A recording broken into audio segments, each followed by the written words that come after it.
There's no better place to be on a summer's day than in the garden, and today I am thrilled to show you round mine. There's plenty to harvest, seedlings that just can't wait to be planted, and I will be revealing some of my secrets to help you get the most from your plot. We'd best get started. I'm starting our tour today with a few harvests to clear a little bit of space for our next round of crops, which we will be planting shortly. And there's nothing more satisfying than these absolute beauties. Cauliflowers have a bit of a reputation as being hard to grow, but so long as they're given good, deep, rich soil, are kept well watered and protected from marauding pigeons, well, they should do you proud. These guys have got really rather clobbered by slugs, which have thrived in the wet growing season so far, but I've got an absolute beauty here.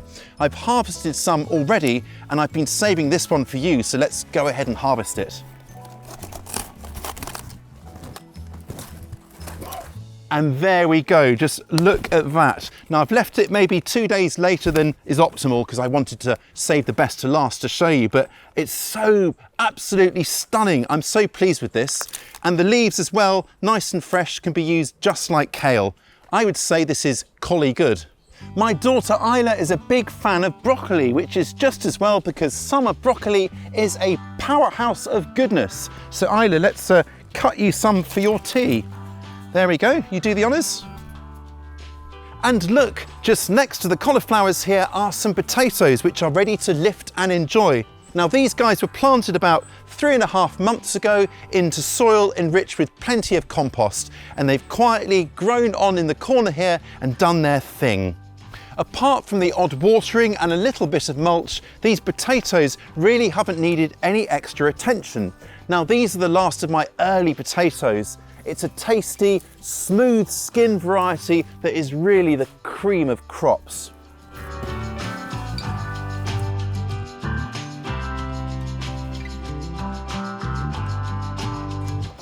Tell me honestly, is there anything as rewarding and satisfying as rooting around in the dirt on the hunt for these tempting tubers? And you know what? Potatoes and cauliflower are the perfect combination in a soup, or my favourite, the classic North Indian dish, aloo gobi, literally potatoes and cauliflower. I think I need myself a bigger harvesting trug. Oh. These pesky slugs are literally everywhere. It's been such a tough year for them so far. Ugh, gross. And let's nab ourselves a few of these little beauties here while we're at it. I love zucchini or courgette harvested fairly young like this, so they're still kind of dense and nutty. They got the best flavour this way. In last week's video, we harvested some of my onions, which I planted as sets in the autumn to get an extra early harvest. And here they are curing to prepare them for storage, and I'll link to a video on how to do all of that down below. Well, now it's the turn of my shallots. As well as being basically refined, well-read versions of your classic onion with the most refined flavour, don't you know, shallots also happen to store for absolutely ages. Now these guys are being harvested in midsummer, and they'll store right through the autumn, into winter, and on right through to late spring. They store for longer than any other crop, I reckon. They really are superior bulbs, but I do find them a little bit fiddly to grow. So next year I'm going to try growing some banana shallots like this one instead. These are longer and therefore a lot easier to prepare in the kitchen. To prepare these guys for storage, I'll just kind of tease apart the bulbs like that, and then they'll go into the greenhouse next to my onions to finish drying off. Though any kind of airy, dry place would be fine. You certainly don't need a greenhouse.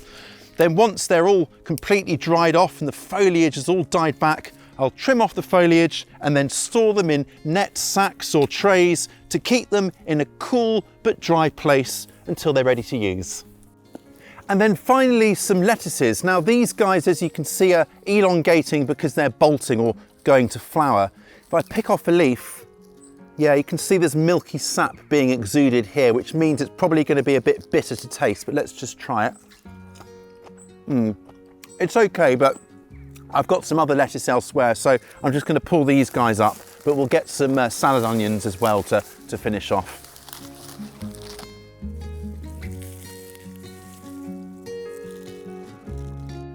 With those harvests now complete, there's some gaps beginning to appear.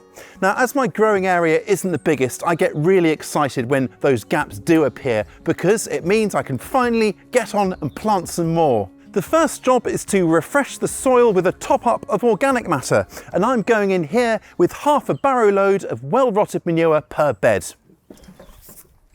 Now, doesn't that look a dream? I've said it before and I will say it again. There is nothing quite like a beautifully level bed of crumbly, organic, sweet-smelling matter like this. It just looks divine.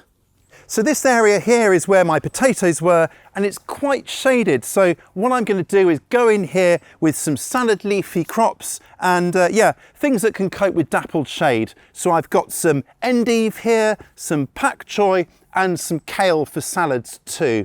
Now these guys all like it on the cooler side. They're cool season crops. So this kind of shadier position will be ideal. Should we get a kind of hot spell, it'll protect them from the heat of the sun. I mean, right now I'd settle for just 2 days of moderate sunshine. It's been quite cool lately and we've had more than a week of it below kind of 65 Fahrenheit or in the high teens. So it doesn't feel like summer right now. Never mind, these guys will love it. To leave enough space for them, I'm planting them somewhere between 10 and 12 inches apart, which is 25 to 30 centimetres. Then over here where those lettuces were, I've got these two really rather characterful Cavolo Nero kale. I absolutely love this stuff here, and this will crop right through the autumn, on into winter and spring, just like the chard over there, which I planted after an earlier crop of fava or broad beans.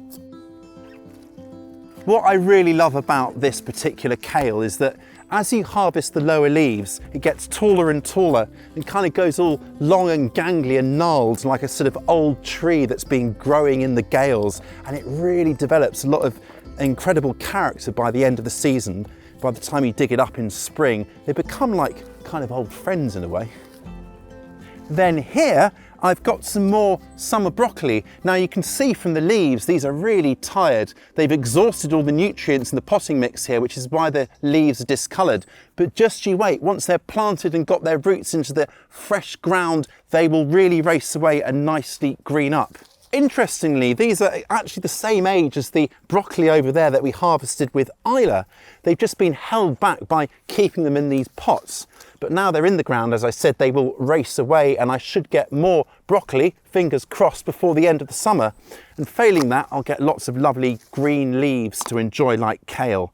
Then over here is a lovely bed of celery and bulb fennel, which I followed on from some garlic. These guys have really loved the very moist weather we've been getting actually, but like everywhere it's attracted a lot of slugs, and you can see here this one's been mangled, so I'm just going to replace it. Now, it's really great to have follow-on crops waiting in the wings to plant as soon as gaps appear. But if you don't have any, please don't panic. There's still lots of time to sow things like salads, Asian greens, kale and chard, perhaps some carrots and beetroots. And if you're in a warmer climate, you could also try summer squash, some dwarf or bush beans, and some cucumbers. It's also worth checking online or in local garden centres or plant nurseries for young plants as well as kind of bargains on last minute squash. You'll also get things like leeks, Brussels sprouts and sprouting broccoli, so do root around and have a look to see what you can find. Before we head off into the greenhouse, I wanted to show you some other high and mighty growers, especially these guys. These are Jerusalem artichokes or sunchokes. Now I wanted a punch of vertical accent in the garden, and boy did I get it with these guys. These were planted towards the end of winter. They pretty much sat there till around late spring, and then bosh, in the space of 2 months, here we go. Now I'll leave these until later on in the autumn when I'll start digging up the tubers. My granddad used to grow these, and just like him, I'll be containing them in a bed, a dedicated bed, as they can be a bit of a thug and otherwise spread. And I can't wait to enjoy these tubers in a soup. They really are my favourite.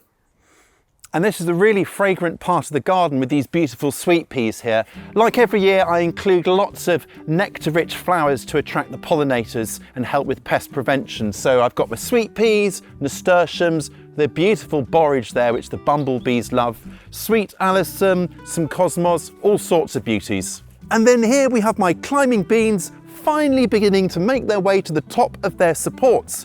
These guys are looking great. The ones in front are a bit behind because they got badly massacred by slugs and I had to replant them.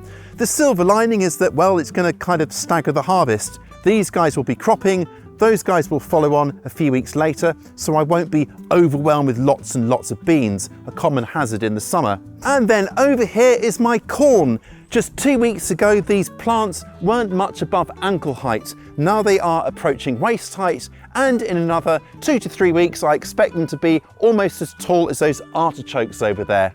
And they should start tasseling up and beginning to form their cobs soon after. It just goes to show that once corn gets going, well, there's no stopping it.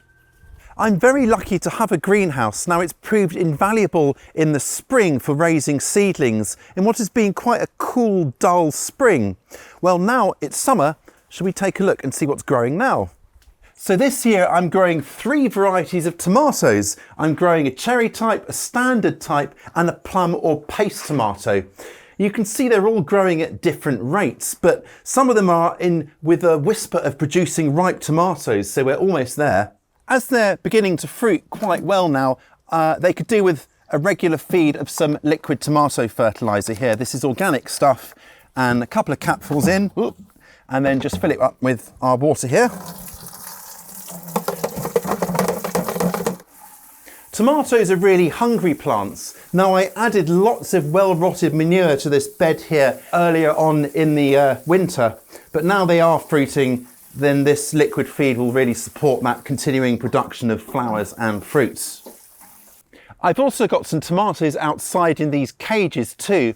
Now, these were grafted onto a rootstock to give extra vigour, and so far they're doing everything that was promised. There's lots of really lush foliage, and now the flowers are coming along too, and that's despite it being almost perennially cloudy and cool. They're doing great. And then in here you can see that I've stripped off the lower leaves of the tomatoes. Now, the idea here is that when I water, the mud doesn't splash back up onto the lower leaves, which can be a risk for disease. And then, because these are vining or indeterminate tomatoes, I'm just going to remove any suckers or side shoots growing in between the main stem and any leaves. This will keep the plants nice and neat and stop them sort of growing into each other. And then here we have the cucumbers, which are finally beginning to get their way up their supports. But look down here, these guys here are lemongrass. Now, lemongrass likes it nice and warm and humid, and it's been a bit cooler of late. However, I'm confident that we'll get some stalks by the end of the growing season. These were sown in late winter and then planted out about a month or so ago, and they're doing all right. But let me show you this guy here.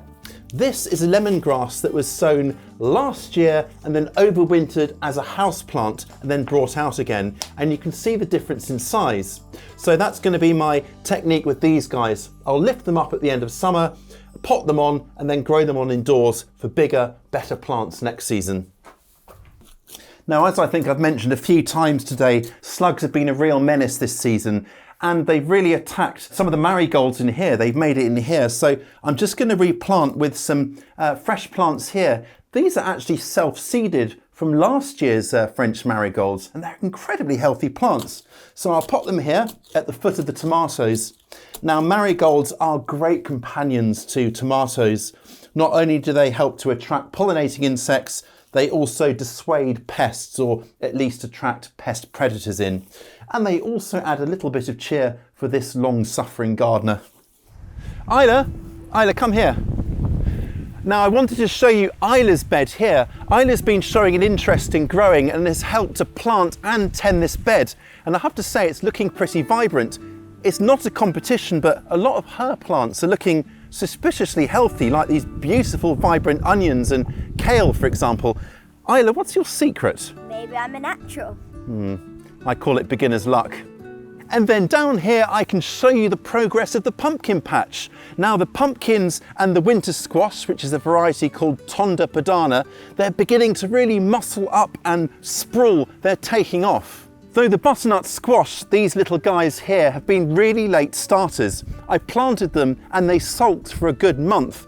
They're finally beginning to grow, but whether or not they'll catch up or not, I don't know. Time and weather will tell. Certainly the rain might help. As you may have seen in recent videos, these zucchini or courgettes here are a late addition to the pumpkin patch, but I'm really glad I've extended the patch like this. Not only does it mean less lawn to mow, it also means, well, I just think it looks really great as well. Though I do have to keep removing these old kind of mildewed leaves to keep everything nice and fresh. I'll be looking to do another tour of the garden in maybe a couple of months' time, so we can see how this area performs and gets on. Fingers crossed. In the meantime, I'd love you to join me on other tours of other gardens that I've got planned over the coming months, including a tour of a garden on top of a shed roof, would you believe it? I do love a good nose around other people's gardens. To be sure you don't miss any of those, do make sure you are subscribed, and I will catch you next time.